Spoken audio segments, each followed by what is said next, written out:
ધ્યાનાભ્યાસના આ પવિત્ર સત્રમાં આપ સર્વેનું સ્વાગત છે. કૃપયા પોતાના નેત્રોને બંધ કરી લઈએ.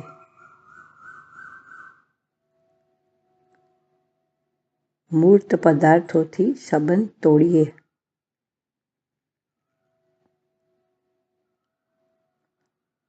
પોતાથી સંબંધ જોડીએ.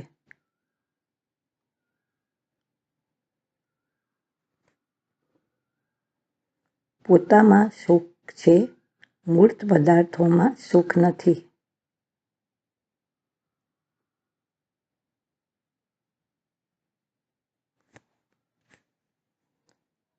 નેત્રોનો વિષય મૂર્ત પદાર્થ છે, જેવું સુખ સ્વભાવી નથી.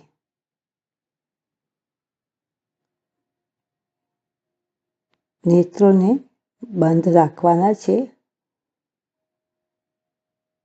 કારણ કે બધો જ વ્યવહાર, લોક વ્યવહાર નેત્રોથી થાય છે અને એના પરિણામે પૂરો સંસાર રોવે છે, દુઃખી થાય છે. માટે નેત્રો બંધ રાખવા. નેત્ર બંધ રાખવાના નામ માત્રથી લોકો ગભરાય છે. ફક્ત સૂતી વખતે નેત્રો બંધ રહે છે, બાકી પૂરો ટાઈમ નેત્ર ખુલ્લા રાખે છે. ધાર્મિક કાર્યો પણ નેત્ર ખુલ્લા રાખીને કરે છે. મોક્ષ માર્ગમાં તે નેત્રો બંધ રાખવા જરૂરી છે. પોતાની અમૂર્ત કાયામાં થતી વેદના અથવા તો આરામની સ્થિતિને અનુભવો.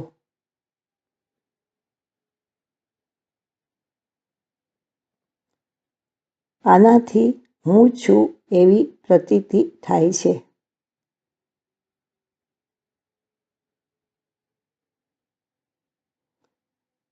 જ્ઞાનના પદાર્થ મૂર્ત પદાર્થ છે અને એ ઇન્દ્રિય જ્ઞાનમાં જણાય છે. ઇન્દ્રિય જ્ઞાનથી જ સંસાર યાત્રા છે.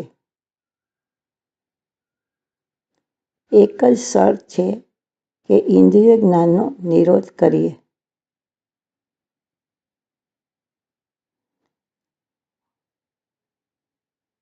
મૂર્ત પદાર્થને જાણવા દેખવાનું બંધ કરીએ.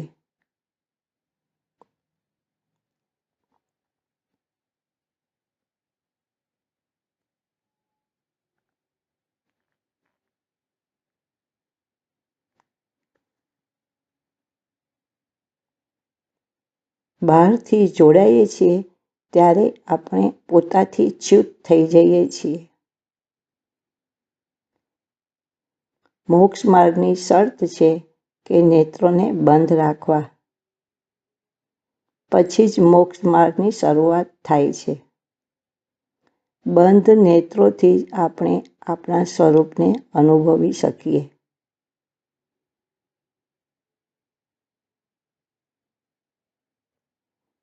પોતાની મુદ્રાનો અનુભવથી જ પોતાના સ્વરૂપને અનુભવી શકીએ છીએ.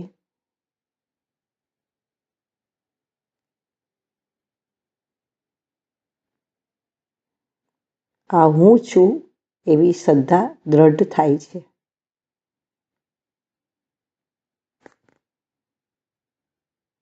મસ્તકથી પગ સુધી પોતાની અમૂર્ત કાયામાં આ હું છું પોતાની વૃત્તિ પોતામાં સમાઈ જાય. પ્રતિ સમય થવાવાળા પરિણામ પોતાનામાં જ લીન રહે.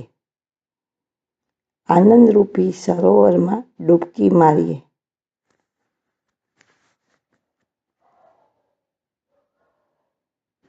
એને જ ભોગવવાનો નિર્ણય કરીએ. ધર્મનો બહુ વધારે વિસ્તાર નથી.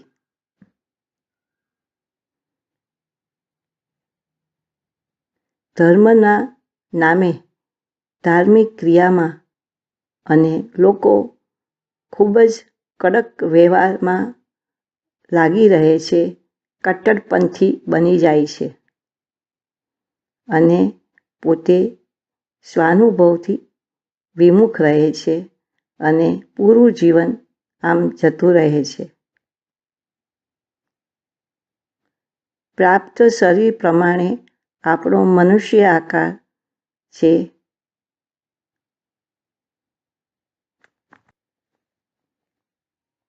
આપણી અમૂર્ત કાયાનો આકાર પણ મનુષ્ય આકાર છે.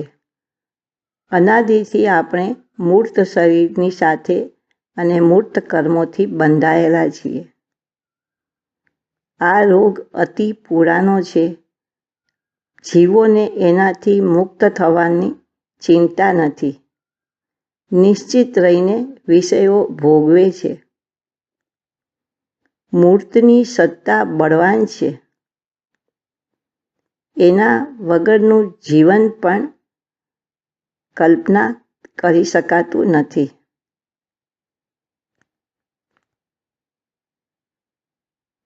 પોતાની સન્મુખ રહેવાથી, પોતાથી યુક્ત રહીને જ મૂર્તથી વિમુખ બનીશું.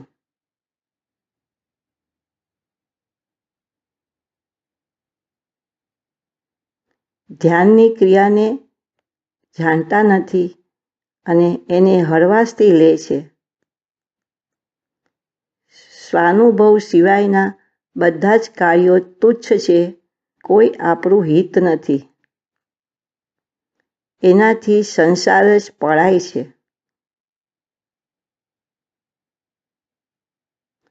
પોતાની સન્મુખ રહીને પોતાની અંતરયાત્રા કરો, એ જ તીર્થયાત્રા છે. દરેક અંગ પર પોતાના ધ્યાનને લઈ જાઓ. એ જ અભેદ ભક્તિ છે, ચારિત્ર છે, તીર્થયાત્રા છે.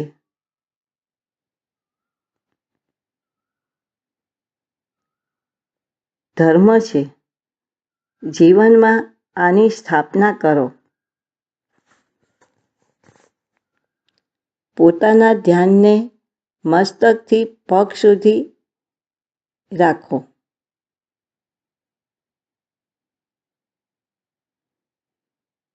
પૂરા વિસ્તારમાં કર્મની ઝાડ ફેલાયેલી છે અને તે બહુ જ બળવાન છે.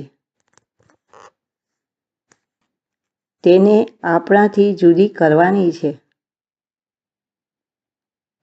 સૂક્ષ્મ મૂર્ત ઝાડને વિધાતા નામ આપે છે. સારું જીવન એના નિમિત્તથી છે. ભલે એ અચેતન છે, આપણે તેને બળવાન નથી સમજતા, માટે તેનાથી મુક્ત થવાનો પ્રયત્ન પણ કરતા નથી. જીવ અને મૂર્ત કર્મોની સંધિમાં પોતાના ધ્યાનને લાવવાનું છે. કાર્બન શરીર, તેજસ શરીર, ઔદયિક શરીરથી આપણે બંધાયેલા છીએ.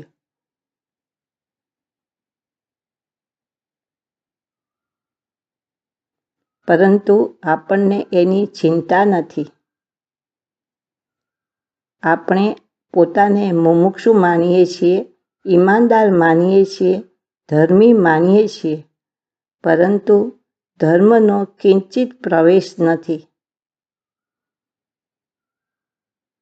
ક્રિયાકાંડ અને શાસ્ત્ર અભ્યાસ કરીને પોતાને ધર્માત્મા માનીએ છીએ. પોતાનામાં વિહાર કરવો તે જ ધર્મ છે.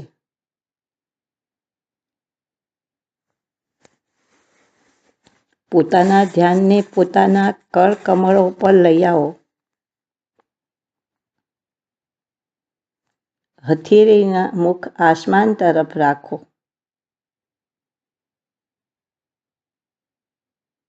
પોતાના ધ્યાનને બંને પૂરા હાથ ઉપર લઈ આવો.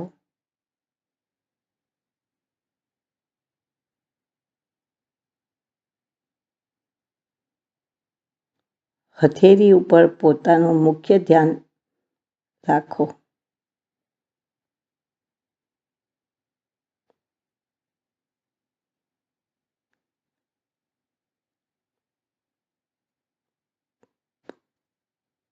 પોતાના ધ્યાનને બંને પગ ઉપર લઈ આવો.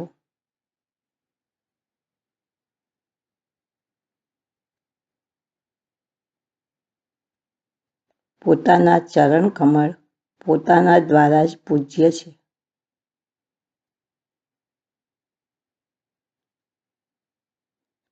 પૂરા બંને હાથ, પૂરા બંને પગ,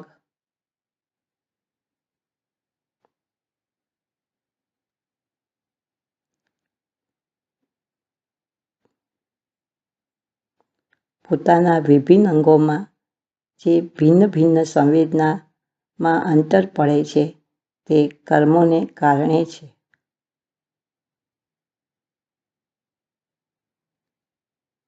પરમાત્મા દશામાં પોતાનામાં સર્વાંગ મૂર્તિમાં એક સમાન લાગે છે.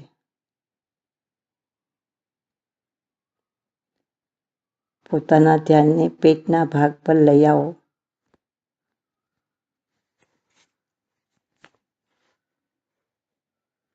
પેટમાં જે સંકોચ વિસ્તાર થાય છે, પેટ આગળ અને પાછળ જાય છે, તેને અનુભવમાં લો.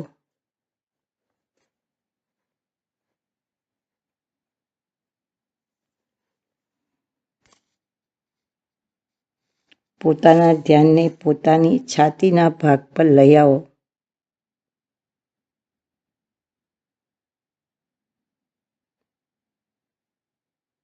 આપણી અમૂર્ત કાયાનો દરેક ભાગ મહત્વપૂર્ણ છે.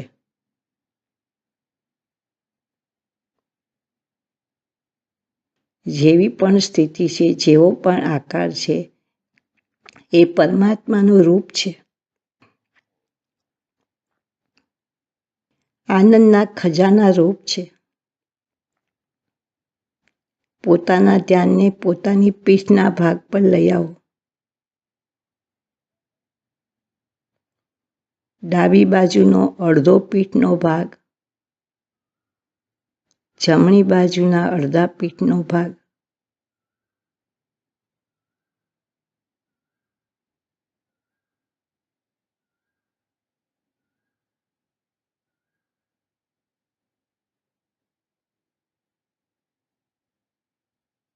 પીઠની મધ્ય ભાગ, ઉપરથી નીચે સુધી પોતાના ધ્યાનને લઈ આવો.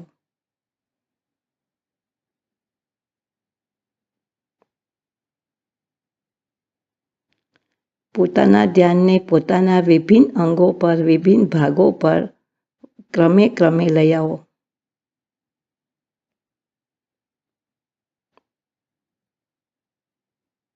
દરેક ભાગના સ્વાસ્થ્યની સ્થિતિને અનુભવમાં લઈએ.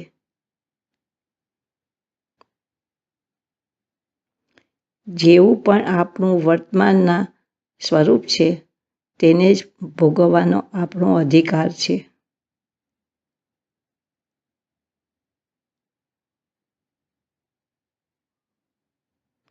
પોતાના ધ્યાનને પોતાના મુખમંડળ ઉપર લઈ આવો.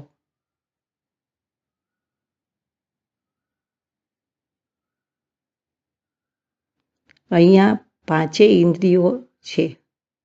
એક સ્પર્શ ઇન્દ્રિય પૂરા ભાગમાં છે.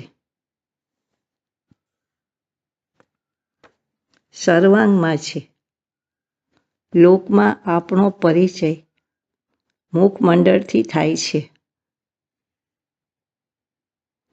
મુખમંડળથી યુક્ત રહો, નિર્વિકલ્પ રહો.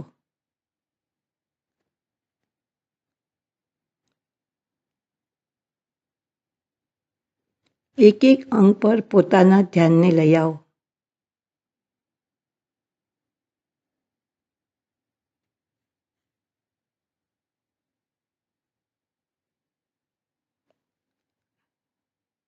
ધ્યાનથી પોતાનું લૌકિક જીવન અને પારમાર્થિક જીવન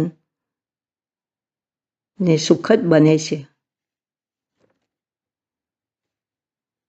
પોતાની મૂરતથી જોડાઈ રહો. મસ્તકનો ભાગ.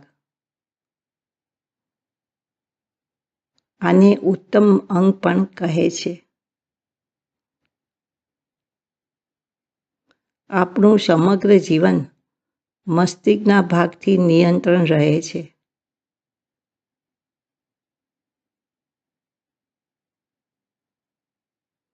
મસ્તકનો આગળથી પાછળનો ભાગ, ડાબી બાજુથી જમણી બાજુનો ભાગ.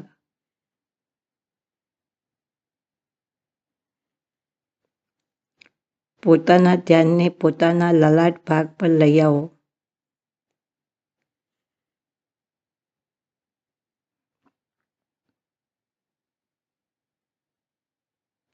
સર્વ જાણવાની ઈચ્છાને છોડો. કેવળ સ્વાનુભવની ઈચ્છા કરો.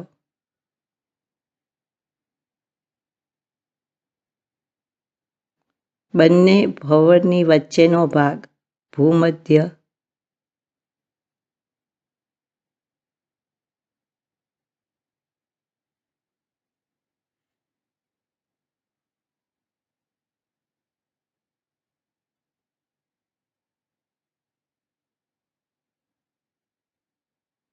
આ કાર્યને વારંવાર કરવાનું છે.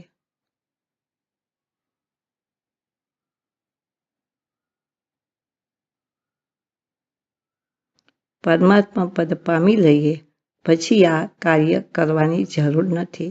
પરમાત્મા પોતાના સુખને નિરંતર ભોગવે છે.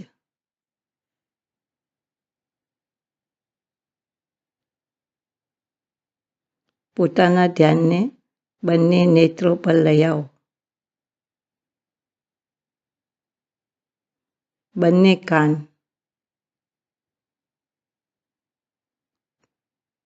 બંને નથુના, બંને હોઠ,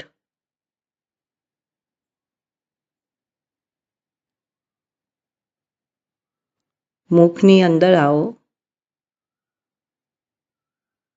ઉપરની દંત પંક્તિ, નીચેની દંત પંક્તિ.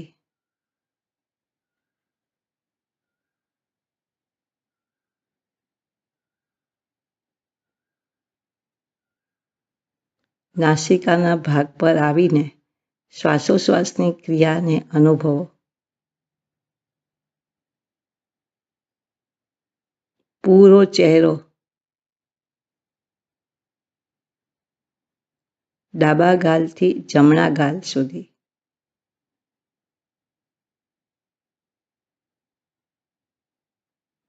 પોતાના મુખમંડળને વારંવાર લક્ષમાં લો. પૂરી મૂરતને લક્ષમાં લો. મસ્તકથી પગ સુધી, પગથી મસ્તક સુધી.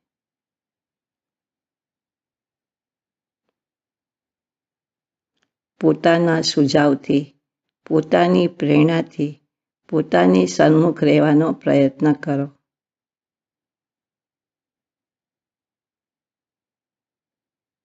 પોતાને કાયમ મોક્ષ માર્ગમાં રાખો. પોતાની પ્રતિ અતિ ભક્તિનો ભાવ રાખો. આ ભક્તિ જ સ્વાનુભવ છે. ધ્યાનનું આ સત્ર અહીં સમાપ્ત કરીએ છીએ. આપ સર્વેના સહકાર બદલ આભાર.